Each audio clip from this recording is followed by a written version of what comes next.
안녕하십니까, 이성수의 증시 토크입니다. 자, 어제 8월 18일 화요일 증시를 보게 되면요, 오후 1시를 기점으로 해서 증시가 급전직하했던 것을 보았습니다. 자, 그런데 보통 이렇게 특정 시간을 중심으로 해서 시장이 무너지게 될 때는요, 신용융자가 시장을 크게 흔드는 경우가 많이 있습니다.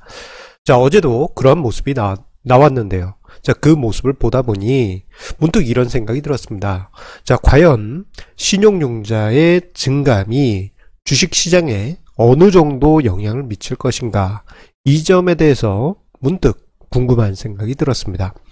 자, 궁금한 생각이 들면 분석하는 게 저입니다. 그래서 어제 밤늦게까지 좀 조사를 해봤는데요, 흥미로운 결과를 얻을 수 있었습니다. 자, 제가 분석한 자료 함께 보시도록 하시죠.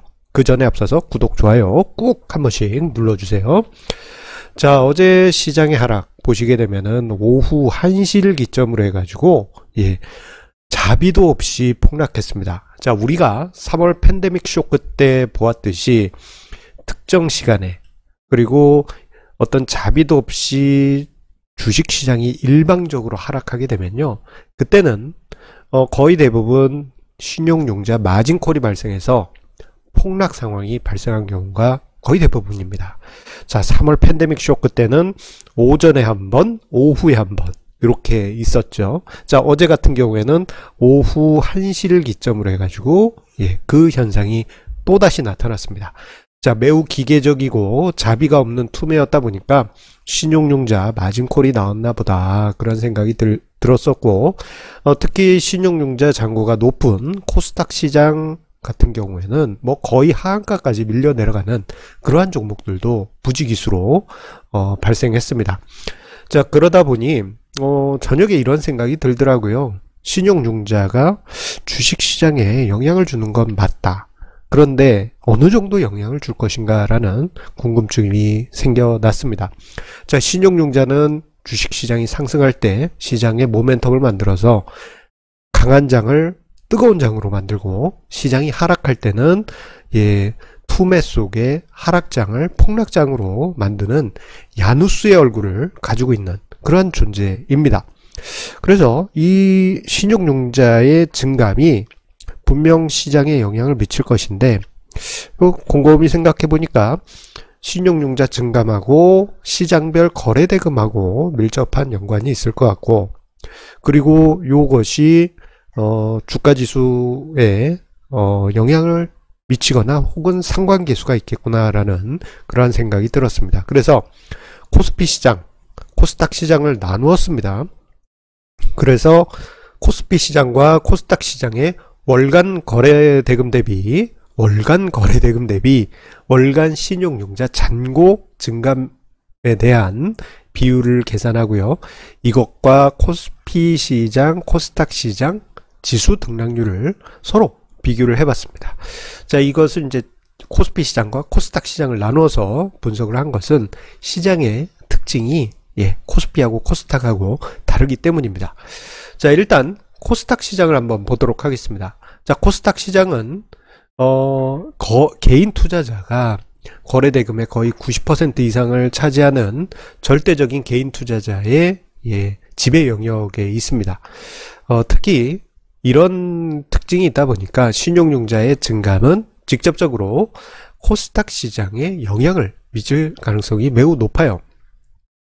자, 그래서 분석을 쭉 해봤습니다. 2009년부터 해서 올해 7월까지 월 단위로 해서 월간 코스닥 거래대금 대비 신용융자, 코스닥의 신용융자 잔고 증감에 대한 비율을 조사를 하고요, 그리고 주가지수의 코스닥 지수의 등락률을 점도표로 그려보았습니다. 제 머리 위에 점도표가 쪼로록 있죠. 자, 일단 최근 수개월 동안의 이 비율은 대략 0.25% 수준입니다. 자, 코스닥의 월간 거래대금 대비해서 신용융자 월간 증감률이 0.25% 수준이란 거예요. 그런데 참고적으로 이야기를 드리자면 코스피 시장에서는 이 비율이 0.22%입니다. 즉, 자, 코스닥 시장에서는 거래대금 대비해서 더 큰 규모의 신용융자 증감이 있었다라는 것을 이 부분에서 확인할 수 있고요. 그리고 지금 화면상에 점도표를 보시면 느껴지시겠지만, 예, 거의 선형적으로 자, 신용융자 증감이 있게 되면, 예, 신용융자 증가가 있게 되면, 자, 코스닥 지수가 상승하고, 반대로, 자, 신용융자 증감이 감소하게 되면, 신용융자가 감소하게 되면 코스닥 시장이 하락했다라는 것을 볼 수 있습니다. 자, 이 부분은, 예, R스퀘어 값이라고 해서, 자, 전체적인, 점도표 내에서, 예, 추세선이 설명하는 정도를 보여주는 그 지표값이 있는데요. 그 값이 0.52입니다. 자, 제법 설명력을 높게 가지고 있다라고 할 수 있는데요. 그만큼 코스닥 시장에서 신용융자 잔고의 증감이, 예, 결정적인 코스닥 지수 등락의 결정 요인이라는 것을 이 점에서 우리가 확인할 수 있습니다. 자, 이 부분을 이렇게 이야기하면 좀 막연하실 수 있기 때문에, 자, 최근 4개월 동안 4월에서 7월 사이에 나타났던 현상으로 설명을 드리겠습니다. 자, 이 4개월 동안 월 평균 신용융자 증감 금액은 1조 원 규모였습니다. 자, 그런데 이 정도 수준에서요, 코스닥 지수는 월 9 내지 10% 상승했습니다. 평균적으로. 자, 이러한 점을 감안해 본다면 앞으로 월 단위로 신용융자가 1조 원 증가하게 되면 자, 코스닥 지수가 대략 9 내지 10% 상승할 것이다 라는 점을 미루어 짐작을 해볼 수 있습니다. 자, 그런데 코스피 시장, 즉 유가증권 시장 같은 경우에는요, 코스닥 시장보다는 좀 약한 경향성을 보여주고 있습니다. 자, 월간 유가증권 시장의 거래대금 대비 신용융자 잔고 증감률을 보게 되면요, 0.22% 수준입니다.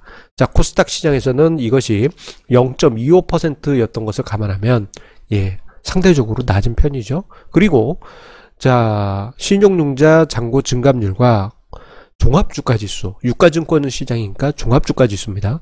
종합주가지수 월간 등락률의 점도표를 보시게 되면, 예, 코스닥 시장에 비해서 뭔가 좀, 예, 번잡하죠. 예, 코스닥 시장은 다시 한번 보면 뭔가 선형으로 깔끔한 느낌이 드는데, 자, 코스피 시장은 뭔가 이렇게 확 퍼져 있는 느낌입니다. 즉, 코스닥 시장에 비해서 코스피 시장 같은 경우 신용융자 증감률이, 자, 코스피 등락률을 설명하는 그 정도가 낮은 0.29 수준입니다. 자, 앞서서 코스닥 시장 같은 경우에는 이 R스퀘어 값이 0.52였죠. 자, 이것을 감안해 보면, 예, 코스피 시장은 코스닥에 비해 뭐랄까 신용융자 등락 증감률이 주가지수의 결정적인 포인트로 보기에는 좀 설명력이 낮다라는 점 볼 수 있습니다. 자, 이 이유는 왜 그럴까 곰곰이 생각해 봤더니, 자, 코스닥 시장에 비해서 코스피 시장이 다양한 수급 요인이 작용하기 때문입니다.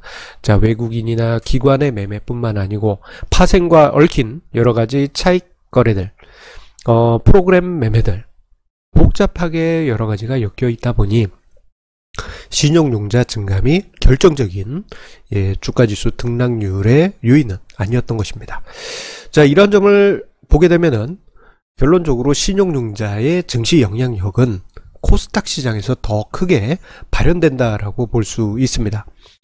자, 그런데 4월 이후 7월까지 자, 매달 1조 원씩 신용융자가 증가하면서 코스닥 시장 같은 경우 신용융자 잔고가, 예, 7조 원 수준에 이르렀습니다. 자, 이런 분위기 보게 되면요, 이 과정에서 증시가 상승하는 것은 긍정적인 효과가 있었어요. 그런데 또 한편으로는 증권사에서 더 이상 신용융자를 집행하기 어려울 정도로 신용융자 증가 속도가 한계에 이르렀고, 그리고 한편으로는 증시가 워낙 많이 저점 대비 올라왔다 보니 잠재적인 매물이 증가하고 있는 것은, 예, 뭐라 그럴까, 이게 눈에 보이지 않지만 머리 위에 점점점 뭔가 무거워지는 그런 상황이었던 것은 부인할 수가 없습니다. 이 부분을 좀 소화할 필요가 있었는데, 자, 어제 8월 18일에 자, 매물이 쏟아지면서 이게 어떻게 보면 필연적인 과정이었을 수도 있다라고 그렇게 보여집니다. 자, 그런데 우리가 여기서 생각해 봐야 될 것은 신용융자가 주식시장에 미치는 영향입니다. 자, 코스닥 시장 같은 경우 앞서 언급드릴 때 신용융자 증가시 1조 원당 자, 월간 9에서 10% 정도 지수를 상승시키는 경향이 있어요. 그런데 우리가 여기서 곰곰이 생각해 봐야 될 게, 자, 앞서서 코스닥 시장의 자, 신용융자 증감률과 코스닥 지수의 월간 등락률 점도표를 보시게 되면, 자, 이 신용융자 증가와 코스닥 지수 상승 때에는 거의 뭐랄까, 이 설명력이 높은 직선이 45도 각도인데, 자, 시장이 하락할 때는요, 신용융자 감소 규모가 자, 상승했을 때보다 쉽게 다시 표현을 해드릴게요. 같은 시장 등락률에서 신용융자 감소율이 더 크게 나타납니다. 자, 이 이야기는 아주 중요한 의미가 있습니다. 시장이 분명 신용융자 잔고 감소 때문에 충격은 있을 수 있어요.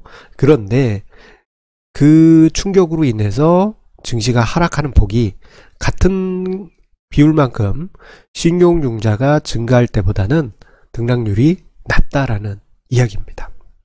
자, 이 이야기는 신용융자가 감소하면서 같은 금액으로 감소하면서 증시가 하락할 때보다 같은 금액으로 신용융자가 증가할 때 더 큰 폭의 상승이 나타날 가능성이 크다라는 것입니다.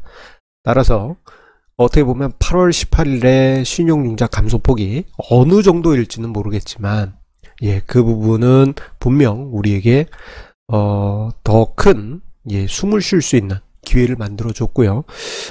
조금 한동안은 기간 조정이 될지 아니면 뭐 바로 치고 갈지는 모르겠지만, 신용융자가 감소세에 있게 되면 더 큰 도약을 위한 계기가 될 수 있다는 점을 우리가 기억을 해야 되겠습니다.